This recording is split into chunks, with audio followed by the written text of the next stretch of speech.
13 दिसंबर 2001 की सुबह दिल्ली के लिए एक आम सुबह थी। रोज की तरह आज भी पार्लियामेंट में नेताओं की दलीलें चल रही थी। तमाम जर्नलिस्ट पार्लियामेंट के बाहर खड़े होकर देश में चल रहे मुद्दों को डिस्कस कर रहे थे। पार्लियामेंट की सिक्योरिटी भी ठंड में तेज धूप का मजा ले रही थी। हर चीज रोज की तरह नॉर्मल चल रही थी। किसी को नहीं पता था कि आज लोकतंत्र के मंदिर में कुछ बड़ा होने वाला है, इतना बड़ा कि पूरे देश में हड़कंप मचने वाला था। आने वाले पल से अनजान पार्लियामेंट के अंदर दोनों भवन में ताबूत घोटालों को लेकर सरकार और विपक्षी पार्टियों के बीच तीखी बहस चल रही थी। तर्कों के साथ शुरू हुई संसद की कार्यवाही अब जोरदार हंगामे में बदल चुकी थी। स्थिति को बेकाबू होता देख स्पीकर 40 मिनट के लिए सदन को पोस्टपोन कर देते हैं, जिसके बाद प्राइम मिनिस्टर अटल बिहारी वाजपेयी और लोकसभा में ऑपोजिशन की लीडर सोनिया गांधी का काफिला अपने सरकारी आवास की ओर निकल पड़ता है। कई बड़े मंत्री और लीडर घर चले जाते हैं, पर अभी भी पार्लियामेंट के अंदर कई बड़े मिनिस्टर्स मौजूद थे, जिनमें होम मिनिस्टर लाल कृष्ण आडवाणी और सुषमा स्वराज समेत 200 से अधिक मेंबर्स शामिल थे। संसद में मौजूद सभी मेंबर्स में कोई अभी भी सदन में बैठकर अपने कलीग से डिस्कशन कर रहा था, तो कोई कैंटीन और लाइब्रेरी में वक्त गुजार रहा था। किसी को आने वाले पल की जरा भी भनक नहीं थी। इन्हीं सबके बीच वाइस प्रेसिडेंट कृष्णकांत जी भी संसद को छोड़कर अपने सरकारी आवास की ओर निकलने के लिए तैयार थे। उनके इंतजार में बिल्डिंग के गेट के बाहर कई गाड़ियां लाइन से खड़ी थी। संसद के गार्ड्स की नजर वाइस प्रेसिडेंट कृष्णकांत जी की ओर थी, जो गेट नंबर 11 की ओर तेजी से बढ़ रहे थे। कृष्णकांत जी को आता देख सभी गार्ड्स अपनी अपनी पोजीशंस ले लेते हैं, लेकिन तभी 11:40 पर एक सफेद रंग की एम्बेसडर कार तेजी से पार्लियामेंट के अंदर आती हुई दिखाई देती है। वैसे तो किसी आम गाड़ी या इंसान का बिना परमिट पार्लियामेंट के अंदर आना मना है। पार्लियामेंट तक आने के लिए कई जगह चेक पॉइंट्स बने हुए हैं, लेकिन चालाकी और छल की मदद से गाड़ी आसानी से पार्लियामेंट की दहलीज को लांघ गई। इजी एंट्री के लिए गाड़ी के ऊपर लाल रंग की बत्ती लगी थी। साथ ही गाड़ी के विंडशील्ड पर होम मिनिस्ट्री का स्टिकर लगाकर वीआईपी एंट्री ली गई थी।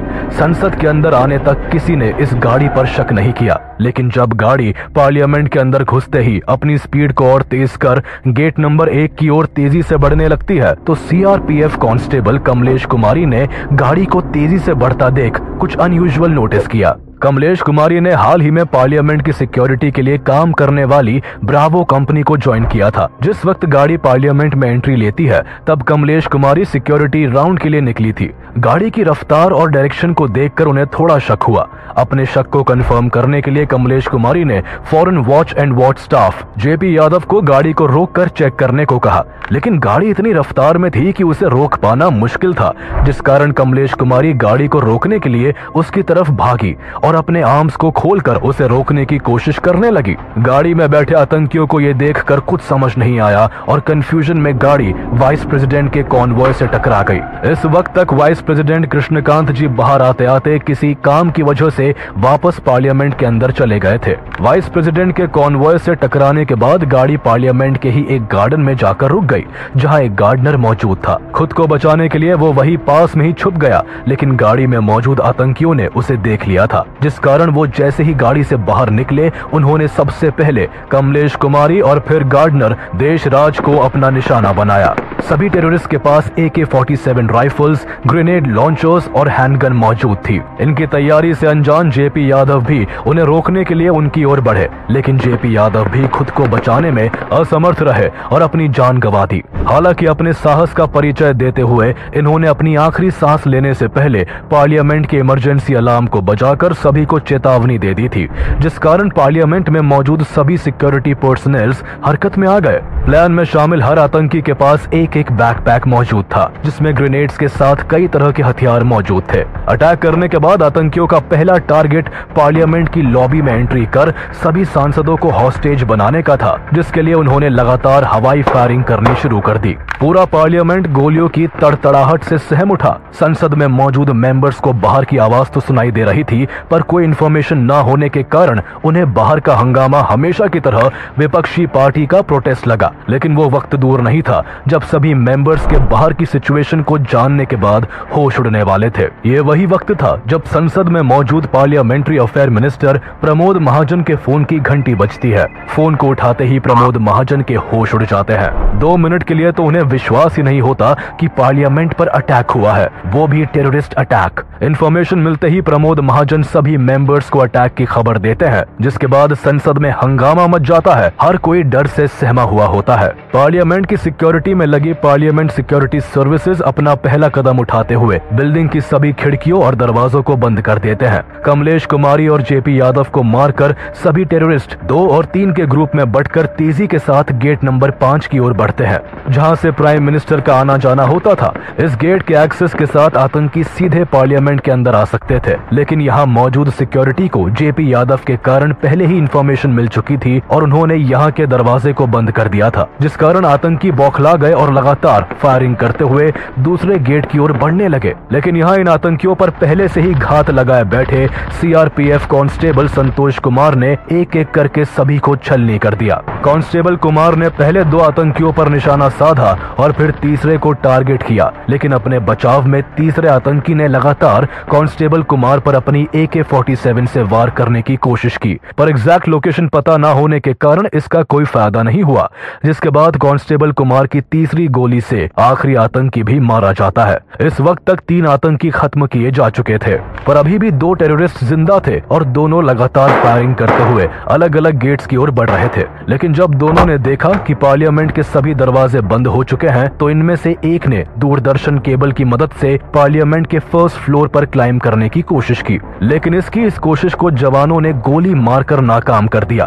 पर गोली लगने के बाद भी यह आतंकी हार नहीं माना और वापस से उठकर पुलिस वालों की तरफ ग्रेनेड फेंककर गेट नंबर 5 की ओर जाने लगा, पर पुलिस की लगातार फायरिंग के कारण गेट नंबर 5 पर पहुंचने से पहले ही इसकी मौत हो गई। लेकिन अभी भी संसद पर वार करने वाला आखिरी आतंकवादी बचा हुआ था। इसे अंदाजा था कि इसका यहाँ से सही सलामत निकलना नामुमकिन है। पार्लियामेंट के अंदर जाने के भी सभी रास्ते बंद थे, जिस कारण गुस्से में इसने पार्लियामेंट के मेन एंट्रेंस गेट नंबर 1 की ओर रुख किया और वहाँ ज्यादा से ज्यादा डैमेज करने के लिए खुद को बम से उड़ा लिया। चारों ओर धुआं और इंसान की जलने की गंध फैल गई थी। हर कोई डरा हुआ था। मीडिया हर खबर को लगातार टेलीकास्ट कर रही थी। मीडिया के भी कई लोगों को चोटें आई थी। 5वें आतंकी के मरने के बाद भी पुलिस और पार्लियामेंट सिक्योरिटी सर्विस की यूनिट अपनी अपनी पोजीशन से हिली नहीं। किसी को नहीं पता था कि असल में कितने आतंकवादियों ने हमला किया था। लेकिन जब लंबे वक्त तक सामने से कोई फायरिंग नहीं हुई तो पुलिस बाहर आई, जिसके बाद एम्बुलेंस की एक एक करके कई गाड़ियों ने पूरे पार्लियामेंट के आगे भीड़ लगा दी।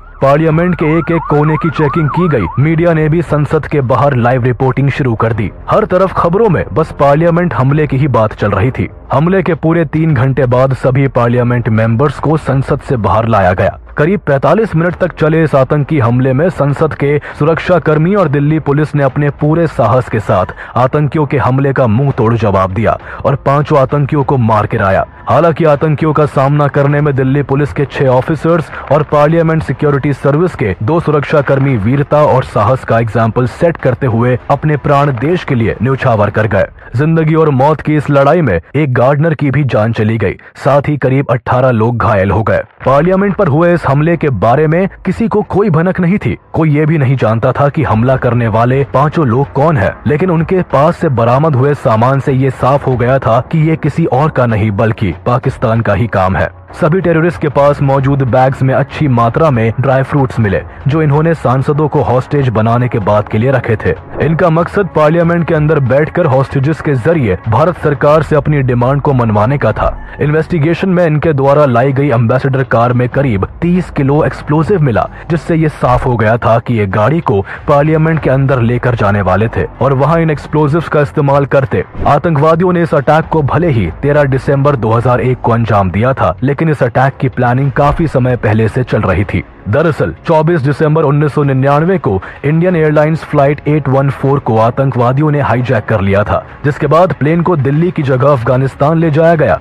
यहाँ आतंकियों ने भारत सरकार से नेगोशिएशन किया और आखिरी में हॉस्टेज को छुड़ाने के लिए भारत सरकार को 3 टेररिस्ट को रिलीज करना पड़ा। रिलीज किए गए 3 टेररिस्ट में एक मौलाना मसूद अजहर भी था। भारत की जेल से रिहा होने के बाद मसूद अजहर 2000 में जिहादिस्ट टेररिस्ट ग्रुप जैश ए मोहम्मद को बनाता है और भारत पर अटैक करने की प्लानिंग शुरू कर देता है। उसे कैसे भी करके भारत सरकार से बदला लेना था और इस बदले की आंख में अजहर ने लोकतंत्र के मंदिर पार्लियामेंट पर अटैक करने का प्लान बनाया। हालांकि प्लान को बनाने के लिए सबसे पहले अजहर को कुछ लड़कों की जरूरत थी जो उसके नापाक इरादों को पूरा करने के काम आने वाले थे। अजहर कश्मीर के कुछ ऐसे लोगों की तलाश में था जो उसके इस मंसूबे को पूरा कर सके। अजहर ने इस मिलिटेंट ग्रुप को तैयार करने के लिए इंडियन एयरलाइंस फ्लाइट 814 के हाईजैकर्स में से एक मोहम्मद अलियास सनी अहमद काजी की मदद ली। अहमद काजी के साथ मिलकर 5 लड़कों का एक ग्रुप तैयार किया गया। इस ग्रुप में सभी वो लोग थे जो अजहर के मकसद को पूरा करने के लिए अपनी जान भी दे सकते थे।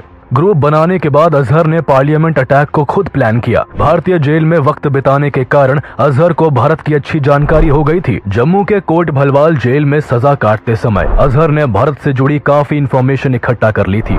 अजहर जानता था कि पूरी दिल्ली और इवन पार्लियामेंट के आसपास की सिक्योरिटी भी काफी अच्छी नहीं है। पार्लियामेंट की ओर जाती सड़कों पर गाड़ियों की प्रॉपर छानबीन के लिए ना कोई टाइट सिक्योरिटी है और ना ही कोई बैरिकेड्स लगे हुए हैं। बस इसी वीक सिक्योरिटी का फायदा उठाकर अजहर अपने मंसूबों को पूरा करना चाहता था। उसे ये भी पता था कि इस एरिया में सीसीटीवी कैमरास की संख्या भी काफी कम थी। इन्हीं सब बातों को ध्यान में रखकर अजहर ने अपनी टीम को पूरा प्लान समझाया। पार्लियामेंट के मेन गेट को राइट साइड से जाकर इजीली एक्सेस किया जा सकता था, लेकिन यहाँ तक पहुँचना इतना भी आसान नहीं था, जिस कारण पैदल जाने की जगह गाड़ी के इस्तेमाल को प्रायोरिटी दी गई। प्लान के हिसाब से सभी आतंकियों को गेट नंबर 1 के पास आकर मूविंग कार से जंप करना था और कार में ग्रेनेड फेंकना था, जिससे मूविंग कार गेट नंबर 12 पर पहुंचकर ब्लास्ट हो जाए, जिससे पार्लियामेंट की पूरी सिक्योरिटी गेट नंबर 12 की ओर भागेगी और इस बीच सभी टेररिस्ट गेट नंबर 1 से पार्लियामेंट के सेंट्रल हॉल में घुस जाएंगे और सभी एमपीज को हॉस्टेजेस बनाकर मसूद अजहर को कॉल करके इन्फॉर्म करेंगे, जिसके बाद अजहर एमपीज के बदले भारत सरकार से अपनी मनमानी ख्वाहिशें पूरी करवाएगा। बस इसी प्लान को एग्जीक्यूट करने के लिए मसूद अजहर ने गाजी बाबा नाम के एक पाकिस्तानी नेशनल से कॉन्टैक्ट किया जो पहलगाम कश्मीर में अंडरकवर होकर रह रहा था। गाजी बाबा का काम 5 लोगों के फिदायीन स्क्वाड को कुछ दिन अपने पास रखकर शेल्टर देने का था। साथ ही उसे सभी आतंकियों को दिल्ली तक पहुंचाने का काम भी पूरा करना था, लेकिन अंडरकवर रहने के कारण गाजी बाबा खुद इन आतंकियों को दिल्ली तक नहीं पहुंचा सकता था। इसलिए उसने अफजल गुरु से मदद ली। Afzal Guru Jammu and Kashmir liberation front JKLF का एक फॉर्मर मिलिटेंट था। एक समय पर अफजल गुरु भी आतंकवाद का हिस्सा था, लेकिन टेररिज्म को छोड़ने के बाद अफजल मेडिकल इक्विपमेंट्स की सेलिंग में एक कमीशन एजेंट के तौर पर काम करने लगा। गाजी बाबा जानता था कि अफजल गुरु आराम से फिदायीन स्क्वाड को दिल्ली तक पहुंचा सकता है। शुरुआत में अफजल ने गाजी के काम को करने से मना कर दिया, लेकिन पैसे ज्यादा ऑफर करने पर अफजल का मन फिसल गया और वो इस टास्क को कंप्लीट करने के लिए राजी हो गया। इसके बाद अफजल ने सबसे पहले 5 मेंबर फिदायीन स्क्वाड को 2 ग्रुप में बांटकर दिल्ली के अलग अलग लोकेशंस पर छिपकर रहने के लिए जगह दे दी। उसके बाद दिल्ली के ही एक लोकल कंप्यूटर ट्रेनिंग सेंटर से सभी के लिए फेक आइडेंटिटी कार्ड्स बनवाए गए। अब प्लान को एग्जीक्यूट करने के लिए इन्हें एक गाड़ी की जरूरत थी, जिस कारण सभी ने करोल बाग जाकर वहां से एक व्हाइट एम्बेसडर कार को खरीद लिया। साथ ही कश्मीरी गेट से एक रेड बीकन भी खरीदी, जिसके इस्तेमाल से अटैक वाले दिन सभी चेक पॉइंट्स को इजीली पार किया जा सकता था। अटैक से पहले कई दिनों तक सभी ने प्लानिंग की और अटैक से एक हफ्ता पहले सभी दिल्ली के होलसेल स्पाइस मार्केट खारी बाउली को विजिट करते हैं। अफजल ने यहाँ से काफी मात्रा में ड्राई फ्रूट्स खरीदे, जिनका इस्तेमाल हॉस्टेज की सिचुएशन में किया जाना था। ड्राई फ्रूट भी था, खाने वगैरह थे।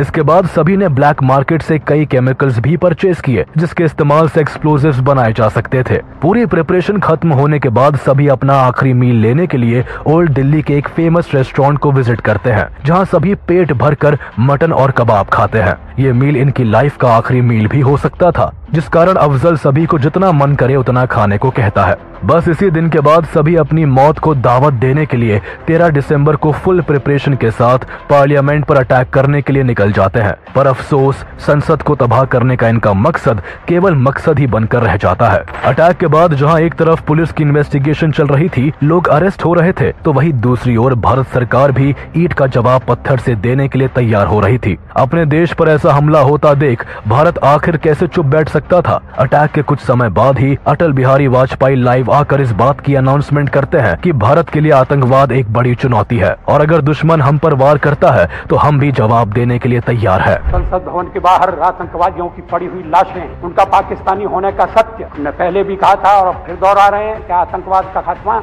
हम अपने बल पर करेंगे। पीएम की इस शॉर्ट स्पीच के साथ ही होम मिनिस्टर एल.के. आडवाणी ने भी साफ शब्दों में कहा था कि भारतीय संसद को चोट पहुंचाने का काम पाकिस्तानी टेररिस्ट ऑर्गेनाइजेशन लश्कर-ए-तैयबा और जैश-ए-मोहम्मद ने एक साथ मिलकर किया है और ये ऑपरेशन पाकिस्तान की ISI के गाइडेंस में किया गया है। अटैक करने वाले 5 टेररिस्ट पाकिस्तान के रहने वाले हैं। भारत इस अटैक को हल्के में नहीं लेगा और दुश्मन को मुंह तोड़ जवाब दिया जाएगा। इसके बाद जल्द ही इंडियन आर्मी को पाकिस्तान की सीमा की ओर मोबिलाइज किया जाने लगा और अटैक के 2 दिनों के बाद ही भारत ने 15 दिसंबर 2001 को ऑपरेशन पराक्रम लॉन्च कर दिया। भारतीय सेना ने ballistic missile, tank, motor, artillery और 5 लाख से अधिक सैनिकों को पाकिस्तानी सीमा पर तैनात कर दिया। पूरी दुनिया में न्यूज फ्लैश होने लगी कि भारत पाकिस्तान पर अटैक करने वाला है। सभी देशों की भारत के एक एक कदम पर नजर थी। हर कोई भारत के अगले एक्शन का वेट कर रहा था। इस ऑपरेशन को लॉन्च करने के लिए भारत इतना सीरियस था कि 10 महीनों के लिए सभी आर्मी अफसरों और सैनिकों की छुट्टियों को रद्द कर दिया गया। भारत तैयार था। हालात नाजुक बने हुए थे। किसी भी वक्त भारतीय सेना LOC क्रॉस कर पाकिस्तान पर हमला कर सकती थी, लेकिन तभी कुछ ऐसा होता है जिसने पूरे ऑपरेशन की दिशा ही बदल जाती है। दरअसल इस बीच पाकिस्तानी प्रेसिडेंट जनरल परवेज मुशर्रफ का एक बयान सामने आता है जिसमें कहा जाता है कि पाकिस्तान अपनी ओर से आतंकी गतिविधियों को बढ़ावा नहीं देगा। परवेज मुशर्रफ के स्टेटमेंट के साथ ही पाकिस्तान में 6 टेररिस्ट ऑर्गेनाइजेशंस को बैन कर दिया जाता है। दरअसल परवेज मुशर्रफ ने इस तरह का बयान सिर्फ इसलिए दिया था जिससे इंटरनेशनली भारत पर प्रेशर पड़े और वो वॉर को रोक दे। मुशर्रफ के बयान से ऐसा लगा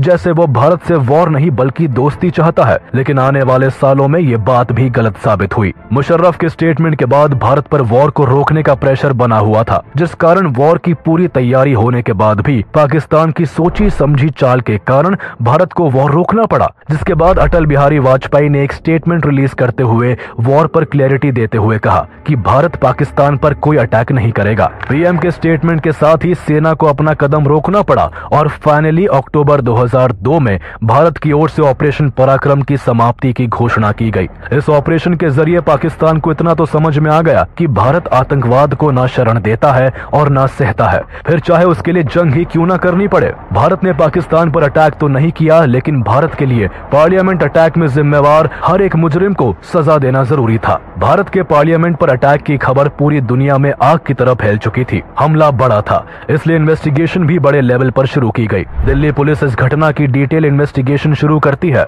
सबसे पहले पार्लियामेंट के हर एक एरिया को एग्जामिन किया जाता है। उसके बाद अटैक के लिए इस्तेमाल की गई कार के बारे में पता लगाया जाता है। कार के साथ प्रूफ के तौर पर पुलिस के पास आतंकियों के फोन भी मौजूद होते हैं, जिनमें पड़े सिम पुलिस के लिए बेहद मददगार साबित होते हैं। सिम और गाड़ी की बदौलत जल्द ही जैश-ए-मोहम्मद के 4 आतंकवादियों को पोटा कानून के तहत गिरफ्तार कर लिया जाता है। इन 4 लोगों में अफजल गुरु, उसका चचेरा भाई शौकत हुसैन गुरु, शौकत की पत्नी अफजान गुरु और DU के प्रोफेसर SAR गिलानी शामिल होते हैं।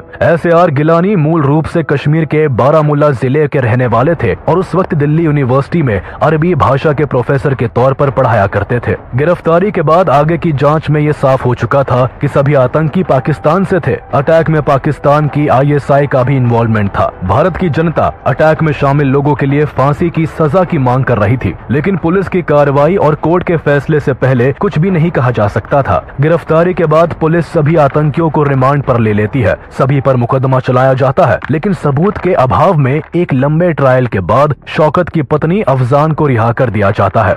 वही बाकी तीनों को दिल्ली के पोटा कोर्ट में फांसी की सजा सुनाई जाती है। वही 2003 में इस हमले के मास्टरमाइंड और जैश-ए-मोहम्मद के कमांडर इन चीफ गाजी बाबा को BSF ने श्रीनगर के नूर बाग इलाके में मार गिराया। पोटा कोर्ट से फांसी की सजा मिलते ही तीनों लोग दिल्ली हाई कोर्ट में चैलेंज करते हैं। गिलानी का केस उस समय सबसे फेमस और महंगे एडवोकेट राम जेठमलानी लड़ते हैं। इसका केस लड़ने के पीछे इस केस की पॉपुलैरिटी थी। अटैक के बाद गिलानी दिल्ली में काफी पॉपुलर हो चुका था। कई लोग गिलानी को सपोर्ट कर रहे थे, जिसके बाद 2003 में सबूतों के अभाव में गिलानी को भी छोड़ दिया जाता है। हालांकि शौकत और अफजल की फांसी अभी भी बरकरार थी, लेकिन बाद में सुप्रीम कोर्ट शौकत की फांसी की सजा को 10 साल की कठोर सजा में बदल देता है। वही अफजल गुरु को इस घटना का मुख्य आरोपी मानते हुए 20 अक्टूबर 2006 को फांसी की सजा देना तय किया गया। सुप्रीम कोर्ट के आदेश के बाद 20 अक्टूबर 2006 को अफजल गुरु को फांसी दी जानी थी। फांसी की तैयारियां पूरी की जा चुकी थी, पर फांसी से 7 दिन पहले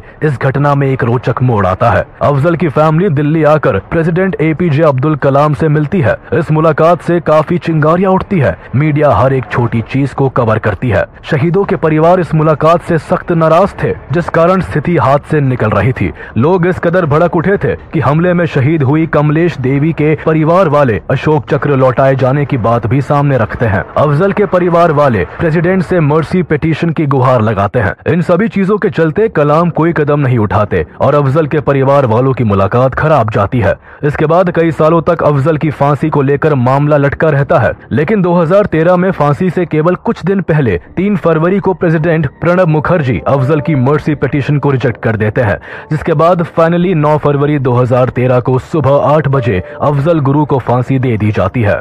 अफजल की मौत के साथ ही पार्लियामेंट अटैक के सभी दोषियों को सजा दी जा चुकी थी। हालांकि इतनी सुरक्षा होने के बाद भी 5 आतंकवादियों का पार्लियामेंट पर अटैक करना एक बड़ा इंटेलिजेंस फेलियर था। इस हमले के बाद भारत को अपनी सुरक्षा को पुख्ता करने के लिए मजबूर होना पड़ा। पार्लियामेंट की सुरक्षा को और सख्त किया गया। अब पार्लियामेंट में अंदर जाने के लिए हर व्यक्ति को पहले से अधिक जांच से गुजरना पड़ता है। इस हमले के लिए दिल्ली के अंदर ही बैठकर कई लोग महीनों से प्लानिंग कर रहे थे, लेकिन इंडियन इंटेलिजेंस एजेंसी इस हमले को भांप नहीं सकी। ये बेहद अफसोसजनक था।